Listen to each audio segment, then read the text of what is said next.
पीयूष जी, पहले तो मैं कहना चाहता हूं कि जहां जहां कांग्रेस और जहां जहां चीज़ें लगी हुई हैं 60 सालों में मुसलमानों को तुष्टीकरण करके उन्हें तबाह किया। और पीयूष जी, मैं कहना चाहता हूं कि ये बताइए कि मुहर्रम है क्या? मुहर्रम हजरत हुसैन की शहादत का दिन है। शहादत पर हम मातम करते हैं, उसमें अगर हम हथियार लेके जाएं तो ये तो अनुचित है। खुद मर्यादा हजरत इमाम हुसैन की रिवायत के खिलाफ है। मगर मैं ये कहना चाहता हूं कि मैं आपको बता दूं कि मदरसों में हमने इसीलिए एनसीईआरटी को माननीय मुख्यमंत्री पुष्कर सिंह धामी के नेतृत्व में लागू किया है, ताकि ये चंद दिनों के बाद, चंद सालों के बाद जब आएंगे तो इनके जो वाइज होंगे, इनके जो खतीब होंगे, वो गुमराह नहीं कर पाएंगे। इन्होंने मुसलमानों को गुमराह किया। आप बताइए, आप खतीब हो जी, आप बताइए मुझे, जब माता कही है तो अगर आज योगी जी पाबंदी लगा रहे हैं तो बिल्कुल संवैधानिक तौर से भी जायज है और इस्लामिक तौर से भी जायज है। कोई हथियार नहीं होना चाहिए, और अगर होने भी चाहिए, जिनकी पट्टों की ये बात कर रहे हैं, तो वो गतके हुआ करते थे, वो लकड़ी के गतके होते थे जिसे खेलते थे लोग। लाठियां होती थी, उससे लाठी चलाने सीखते थे। लाठी से आज फॉलो करनी है, उसमें कहीं हिंदू मुसलमान वर्ड नहीं है, ये नहीं करेंगे, ये करेंगे। वहां पे कहा गया कावड़ यात्रा की हाइट उससे ऊपर नहीं होनी चाहिए, जो साउंड की डेसिमल है इससे ऊपर नहीं होनी चाहिए। लेकिन यहां राजनीति कुछ और है। अभी ममता जी की बात चल रही, तुष्टीकरण की पराकाष्ठा तो आपने वो सुनी होगी कि एक दिन उनका काफिला जा रहा था, काफिला में जाते जाते किसी ने जय श्री राम बोला था, उतर गई थी दीदी उतर के बोली, कौन बोला, जान खींच लूंगी। यही शब्द थे, शायद यही शब्द थे। अगर आप सबको याद होगा, अगर कुछ अतिशोक्ति हो गई हो तो आप, मैं कह रहा हूं, क्षमा प्रार्थी हूं, लेकिन ये स्थिति है, ये लगातार थोपा जा रहा है, ये फिनोमेना है, ये एक्सपेरिमेंट नहीं है साहब। अरे क्यों परेशान हो रहे हो, क्यों परेशान हो रहे हो? एक बात सुनो, अरे एक आध्यात्मिक बात, अरे एक मिनट, एक आध्यात्मिक बात करना चाहता हूं। आध्यात्मिक देखो, धर्म की बात है, आध्यात्मिक, सुन तो लो, शांति करो, मेरी बात सुनो। आध्यात्मिक बात करो। आप मुहर्रम निकालते हो, यात्रा निकालते हो, शांति के लिए निकालते हो ना, शांति के लिए, परमात्मा के साथ मेरा संबंध जुड़ जाए, और उसमें हथियार लेके चलते हो, और हथियार लेते हुए कोई पत्थर मार दे तो क्या होता है? जब पूजा कर रहे होते हैं, रुष्ट आता है कि मेरी पूजा में, इबादत में खलल डाल दिया। ताजिया जुलूस में तलवार नहीं लहराई जाती, किसमें? ताजिया में। अरे साहब, मैं बता रहा हूँ, ठीक है, उसके अंदर कोई सुन्नी आ जाए, शिया लोग निकालते हैं और उसके अंदर एक सुन्नी आ जाए, मैं कह रहा हूँ जिंदा नहीं निकल सकता, जिंदा नहीं निकल सकता। अगर आपको एतराज हो, यहाँ पूछ रहे कि अगर शियाओं के ताजिए के अंदर वहां पर जो जुलूस निकल रहा है मुहर्रम का, उसके अंदर एक सुन्नी आ जाए, सुन्नी, उसको वहीं कत्ल कर दिया जाता है। मैं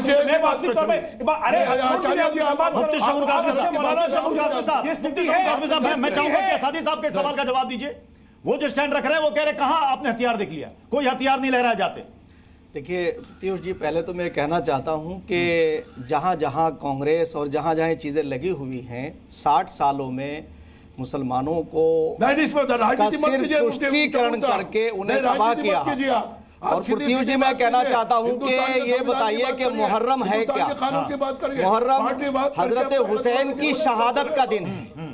शहादत पर हम मातम करते हैं, उसमें अगर हम हथियार लेके जाएं तो ये तो अनुचित है। खुद मर्यादा हजरत इमाम हुसैन की रिवायत के खिलाफ है। मगर मैं ये कहना चाहता हूं कि मैं आपको बता दूं कि मदरसों में हमने इसीलिए एनसीईआरटी को माननीय मुख्यमंत्री पुष्कर सिंह धामी के नेतृत्व में लागू किया है, ताकि ये चंद दिनों के बाद, चंद सालों के बाद जब आएंगे तो इनके जो वाइज होंगे, इनके जो खतीब होंगे, वो गुमराह नहीं कर पाएंगे। इन्होंने मुसलमानों को गुमराह किया।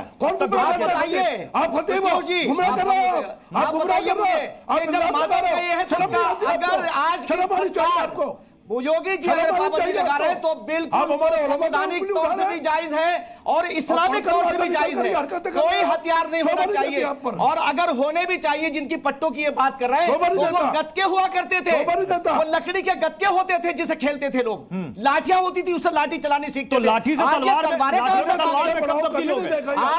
आज ममता बनर्जी एक कॉरिडोर बना करके वो मदरसों के अंदर उन्हें रियायत देने की बात करती एनसीईआरटी का कोर्स क्यों नहीं लागू करती? आज भारतीय जनता पार्टी की सरकार अगर मुसलमानों के बच्चों को एनसीईआरटी पढ़ा के इंजीनियर, डॉक्टर, आईएएस और आईपीएस बनाना चाहती है, परेशानी क्या है?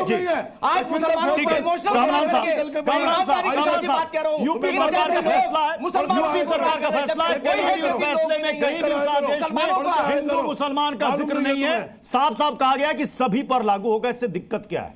नहीं, कोई दिक्कत नहीं है। अगर इस तरह का जो है अगर ऑर्डर है यूपी गवर्नमेंट का और सभी धर्मों को जो है एक सही राह पर लाने सबके लिए एक पैरामीटर फिक्स किया गया, सबके लिए एक पैरामीटर फिक्स किया है, तो इसका जो है हमें स्वागत करना चाहिए। मगर जो लोग ईद पर, बकरीद पर या फिर क्या कहते हैं मुहर्रम पर या ईद मिलादुन नबी पर, दिवाली पर, आपका जो है कहते हैं होली पर जो न्यूसेंस क्रिएट करते हैं उनको भी जो है कहते हैं सजा मिलनी चाहिए। और तलवारों का सिस्टम तो कहीं पर होना ही नहीं चाहिए, चाहे मुहर्रम हो चाहे रामनामी हो। ये सिस्टम जो है खत्म करना चाहिए। और योगी जी से भी मैं विनती करता हूँ और जो है नेशनल गवर्नमेंट से भी जो है विनती करता हूँ मैं, वो भी खत्म करनी है। अरे भाई वो भी खत्म होनी चाहिए। देश में, पूरे हमारे देश के अंदर ऊपर से लेकर नीचे तक जब भी रामनवमी की यात्रा निकलेगी, फूल की आड़ में हमारे मारे जाते हैं। मुझे बताइए कांवड़ यात्रा में भूल जाते हैं, भूल जाते हैं। अरे आपको याद होगा कांवड़ यात्रा में गंदा पानी, गंदा पानी, नाली का पानी फेंका जा रहा था, नाली का पानी, अंडे, कोई हुआ देखिए जहां से निकला अंडे तक फेंक दिया। अरे बच्चों को क्या सिखा रहे हो भाई? बच्चों को क्या सिखा रहे हो? मतलब क्या आप इस बात से इनकार करेंगे कि शोभा यात्रा के दौरान कैसे बवाल होता है, कैसे पत्थरबाजी होती है? क्या बंगाल में इस तरह की घटनाएं नहीं होती? आपने नहीं देखी? आपने नहीं देखी? आपने नहीं देखी? आपने नहीं देखी? आप कहते हैं मजम्मत करते हैं, आप कहते हैं मजम्मत करते हैं, लेकिन अगले साल फिर वही घटना दोहराई जाती है, फिर वो घटना दोहराई जाती है। आचार्य जी, उत्तराखंड में हमने जो है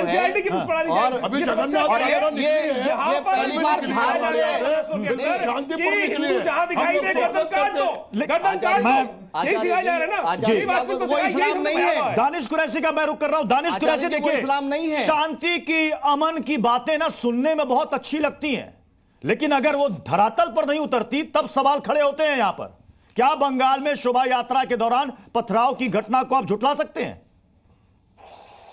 देखिए प्रत्युष, मैं तो एक बात कहूंगा कि आज हम बात कर रहे हैं योगी के फरमान की हथियारों को लेकर। मैं आपको बताऊं कि इसी भारतीय जनता पार्टी की एक और राज्य में सरकार है जिसको हम हरियाणा कहते हैं। हरियाणा में तो बाकायदा एक पंचायत बिठाई गई एक गुंडे के लिए, मोनू मानेसर के लिए, और ये अलग ऐलान कहा गया कि राजस्थान की पुलिस जो है आएगी अपने पैरों पे जाएगी नहीं।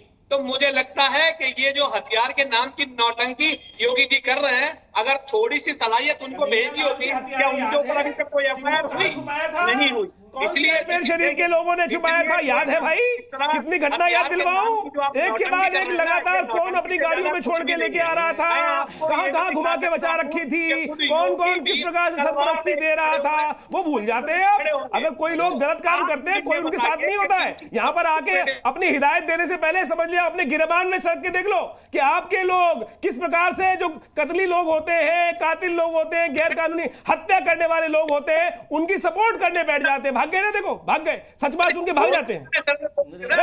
भागने के लिए काम नहीं करते। ये लोग देश में आग लगाने की बात करते हैं, ये लोग कानून को नहीं मानते।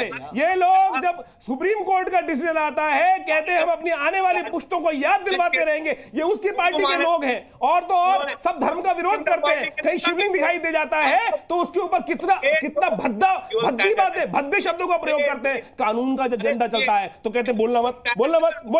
अरे भाई, तुम्हारी सच्चाई पूरा देश जान चुका है, पूरा देश जान चुका है। तुम्हारे अपने लोग तुम्हारे साथ नहीं है। देश में आग लगाने की बात फिर से टीएमसी, मैं एक बार फिर से टीएमसी का रुख करूंगा। विनय सिंह जी, ठीक है, आम आदमी जो है लेकिन इससे पहले हमें यह भी समझना पड़ेगा कि हम ये बहस क्यों कर रहे हैं, सवाल क्यों खड़े हो रहे हैं। 2 आदेश 2 फैसला, त्योहारों को लेकर ममता बनर्जी का क्या ये डबल स्टैंडर्ड तो नहीं है?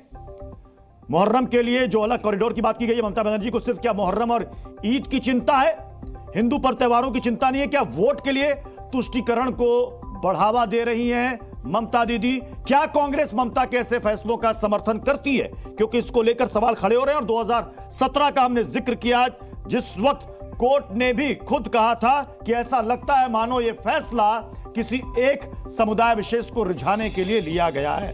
अब मैं यहां पर विनय सिंह जी आपसे पूछना चाहता हूं कि ठीक है, आप यूपी सरकार के फैसले पर आप कमेंट कर रहे हैं, लेकिन क्या ममता बनर्जी, क्या बंगाल सरकार यह सेम फैसला बिना भेदभाव किए हुए सभी के लिए एक समान रूप से लागू कर सकती है कि आप शोभा यात्रा निकालिए, आप ताजिया जुलूस निकालिए, लेकिन हथियारों का प्रदर्शन नहीं होगा? क्या यह फैसला ले सकती है?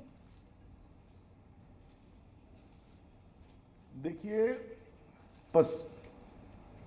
पश्चिम बंगाल की सरकार, ममता बनर्जी की सरकार सभी धर्मों के, सभी मजहब के लिए उदार चिंता भावना से सरकार चलती है। बिल्कुल सीधा स्पष्ट आप आपसे सवाल पहले किया। उत्तर लीजिए, बोलने दीजिए, आप बोलने जो दीजिए। यूपी सरकार का फैसला है, नहीं, बोलने इसमें दीजिए। हिंदू मुसलमान का जिक्र नहीं है। क्या ये फैसला अरे आपको बंगाल सरकार बोलने ले सकती दीजिए। है? क्योंकि यहाँ पर जितने भी पैनलिस्ट हैं, सभी ने इस फैसले का स्वागत किया है। सभी ने यूपी सरकार के इस आदेश का, इस फैसले का स्वागत किया। तमाम पैनलिस्ट ने। मैंने सीधा स्पष्ट आपसे पूछा, क्या ये बंगाल सरकार ऐसे फैसले लागू कर सकती है, नहीं कर सकती है?